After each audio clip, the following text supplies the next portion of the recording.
আচ্ছা, আমাদের ভোট গ্রহণ সকাল 10টা থেকে শুরু হয়েছে খুব সুন্দরভাবে এবং স্বচ্ছভাবে ভোট হচ্ছে।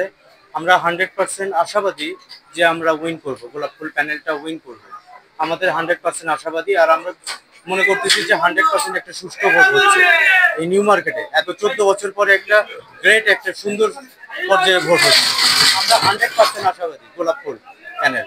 সর্বমোট কয়টি পদে ভোট গ্রহণ চলছে এবং প্যানেল কয়টি রয়েছে এবং প্রার্থীরা আসলে মার্কেটের যারা মালিকেরা রয়েছেন তারা আসলে কিভাবে আপনাদের এই ভোটটি দেখছেন এবং তারা কেমন মজা করছেন আজকের এই নির্বাচনে?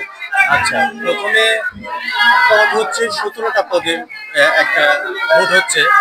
আর নির্বাচনী আমেজ তো আপনারা দেখতেছেন যে কত সুন্দরভাবে হচ্ছে, আপনারা নিজেরাই দেখতেছেন যে। আর ভোটারদের চিন্তা ভাবনা যে নিউ মার্কেটটা এই উত্তরবঙ্গের মধ্যে একটা সর্ববৃহৎ মার্কেট। এই মার্কেটটাকে সবসময় পরিচ্ছন্ন রাখা এবং রাজনৈতিক মুক্তভাবে একটা পরিবেশ তৈরি করার এই মার্কেটের আমাদের অঙ্গীকার। এবং এটা আমরা চাই যে এই মার্কেটটা রাজনৈতিক অঙ্গীকার হবে, যে মানে রাজনৈতিক ভাবে যাতে হেয় প্রতিপন্ন না হয়। আমরা রাজনীতির ঊর্ধ্বে সবাই বের হয়ে এই মার্কেটে সব সেবা করতে চাই মানুষদের। আর আমরা গোলাপ ফুল মার্কা আশাবাদী 100% যে আমরা উইন করব, কারণ আমরা মানুষের পক্ষে কাজ করেছি, মানুষের পক্ষে আগামীতে কাজ করব ইনশাল্লাহ। এই শুভকামনা করি।